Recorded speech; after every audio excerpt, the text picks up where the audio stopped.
This week it was impossible to escape royal news. Births turned into weddings.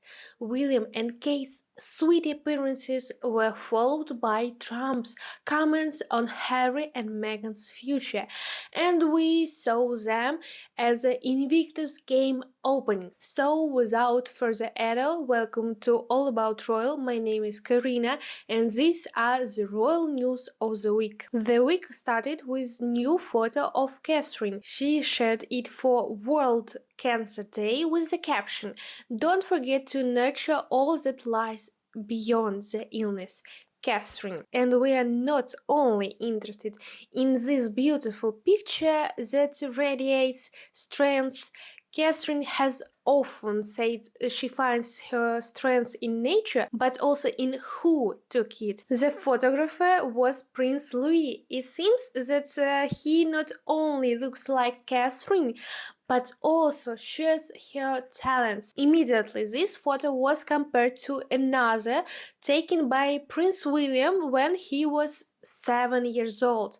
What do you think? Which photo is better? And Catherine posted this picture in advance. Why? Because the next day she was busy working. It seems like we should get used to Catherine's regular appearances. She visited a portrait gallery with children as part of her new project, the Shaping Us framework, developed in collaboration with her Center of Early Childhood and the National Portrait Gallery. This aims to develop children's social skills and emotional intelligence. By the way, Catherine wore a blazer by a designer with Ukrainian heritage, and a little girl with her couldn't stop hugging her, and honestly, she wasn't the only one. And we saw how she interacts with other children, but how does she spend time with her own kids? A royal reporter shared, according to other moms at Lambrook, she attends sports events and special matches. She's very hands-on mom. Sometimes she comes with her mother, Carol, and of course William joins whenever he can. But William hasn't always been able to join because he has been very busy these weeks. The Prince of Wales visited an organization that supports children who have lost someone as well as parents who have lost their children. Then, on Thursday, he traveled to Scotland. There, he attended a roundtable discussion in Angus with charity organization Yellow Valleys UK, focused on farm safety and the mental health of the next generation of farmers. After that, Prince William returned to London to meet the winners of the Blue Peter shot competition. At a special reception at Windsor Castle, each winner presented their idea to help save the planet before receiving their certificates from the prince. And while Catherine were working, the king met someone who really wants to meet her. At Buckingham Palace, the king awarded Anna Wintour the Order of Companions of Honor for her contributions to fashion. Queen Camilla was also busy. First, she attended the official opening of Melbury Academy London Dock, a new secondary school in Tower Hamlets. Later, she visited the London Library. King Charles also met with members of the Polish community in Hammersmith during his visit to the Polish Center. Meanwhile, the Queen opened the newly built center in Exeter, a center that helps victims of sexual violence. She also got to see firsthand the care packages offered to users of the examination rooms, packages she helped design. And Royal Princess Anne also visited a hospital this week. She returned to Southmead Hospital to thank the team that treated her after her accident in June. The Queen then visited an interagency center where organizations come together to support healthcare, well-being, education, mental health, housing, and homeless services. And now, the most exciting news from the King and Queen. A state visit to Vatican and Italy is planned for April. In preparation for the trip, the King and Queen hosted a special reception at Highgrove House, enjoying fine foods and drinks. The guest list was impressive. David and Victoria Beckham, Helen Mirren, Donatella Versace, Stanley Tucci, and other famous guests. Unlike the King and Queen, Prince Andrew and Sophie don't need to wait for a trip. As soon as Edward finished his work in India, Sophie was already waiting for him in Nepal. Their visit to Nepal was full of heartwarming moments. They traveled to mountainous regions, visited charities related to healthcare and education, and even planted a tree at the botanical garden. They also met with Gurkha soldiers in various cities, and Edward and Sophie gave an interview where they shared the secret to their happy relationship. You need to be friends and never forget to joke. What a great piece of advice. And for example, when standing near a photo of Mount Everest, Sophie joked, "This is the closest I ever been to Everest." Just like I said, I was the closest to the royal family when Sophie visited Kiev. By the way, I'm from Ukraine. And now let's talk about Prince Harry and Meghan because there's a lot of news. First, we got a new Instagram video from Meghan, a gift unboxing, but not for herself. She surprised a girl she spoke to after the Los Angeles World Fair with signed Billie Eilish merchandise because the girl had lost her concert t-shirt in the fire. I think that's a great surprise, and Meghan was also seen wearing a sweater with her children's names embroidered near the neckline. What do you think about this fashion choice?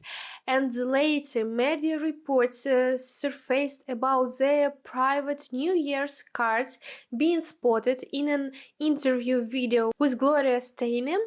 What do you think about these cards and this photo? And then Donald Trump spoke about Prince Harry. He started that he would not deport Harry, adding, "I'll leave him alone. He has enough problems with his wife. She's terrible. I think poor Harry is being led by the nose." And Trump also said, "I think William is a great young man." But the biggest news for Harry and Meghan this week was in Canada.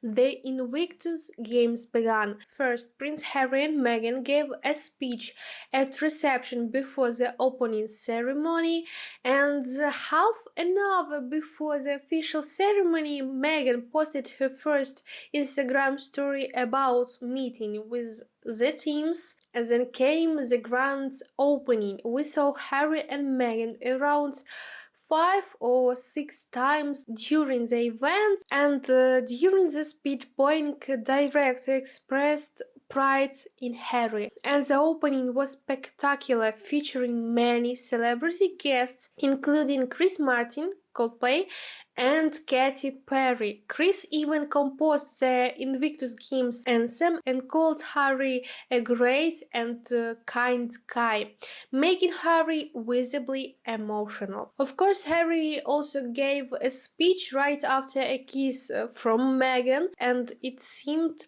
perfectly timed for the cameras. As for me, I really enjoyed the opening ceremony.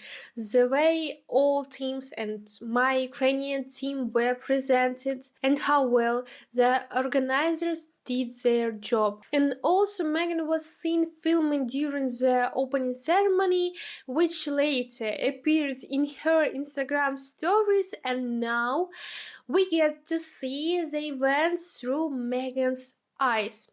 This wasn't shown in the broadcast, but after his speech, Harry approached to the Ukrainian team and our guys joked asking, "Are you really a prince? Where's your crown?" There's also a video of Meghan with Nelly Furtado who performed at the event. Later, they went out for dinner with Michael Bublé and attended the Vancouver Canucks games. We'll talk about Harry and Meghan more next week, but now let's move on to Denmark. Another year begins military training. Yes, Denmark's Crown Prince Christian has already arrived at the training facility where he will stay for 4 months, and during this time he will not receive a salary. Is it just me, or does he look like he's not in the best mood before arriving? And on 5th of February, we congratulate the Queen Mary of Denmark. She turns 53 and the palace shared a new photo. And on February 6th, Princess Marie celebrated her 49th birthday. She's the wife of Prince Joachim, the king's brother. This week in Sweden started with terrible news. The school tragedy in Örebro became the deadliest mass shooting in Sweden's history. Flags were lowered and the king and the queen traveled to the city to honor the victims. Later in the week, Crown Princess Victoria and her husband, Prince Daniel, also visited. The news was heartbreaking, but the week continued with some joyful moments for the royal family. Midweek, we saw Princess Sophia at a football training session, and by Friday, she gave birth. It's a girl. Princess Sophia welcomed a daughter, and until now she and Prince Carl Philip had 3 sons.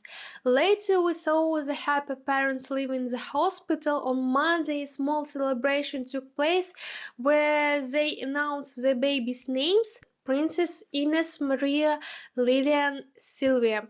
What do you think about this name? And Maria and Sylvia are the names of her grandmothers. And it was on Friday, and we moved from a birth to a wedding. The celebration started on Thursday when royal guests from Denmark and Spain arrived for the pre-wedding dinner, and Queen Anne-Maria is the sister of Queen Margaret II and Princess Benedicta, and Queen Sophia of Spain is the sister of the late King Constantine of Greece. And on Friday, the wedding of Prince Nikolaos of Greece and his fiancée Chrissy took place.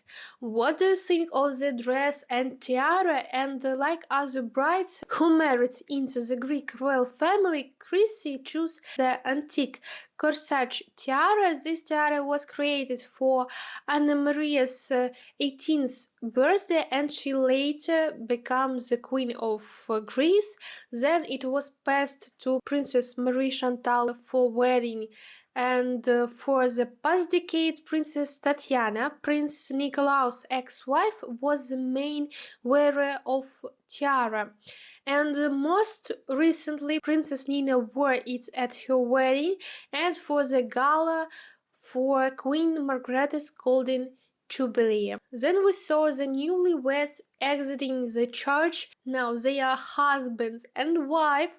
Chrissy is officially a princess. And I'm also sharing with you high quality photos, including beautiful back shots and portraits with guests. We'll wrap up with Spain and Jordan. In Spain, King Felipe and Queen Letizia visited Carnavas de la Cruz in Murcia. Meanwhile, Queen Rania of Jordan visited the Vatican to attend a conference on children's rights. She also joins Italy's First Lady at an exhibition dedicated to Jordan. And Crown Prince Hussein shared a sweet photo of his daughter Iman with her grandfather. On this heartwarming note, I'll end the video. Thank you for watching and see you in the next video.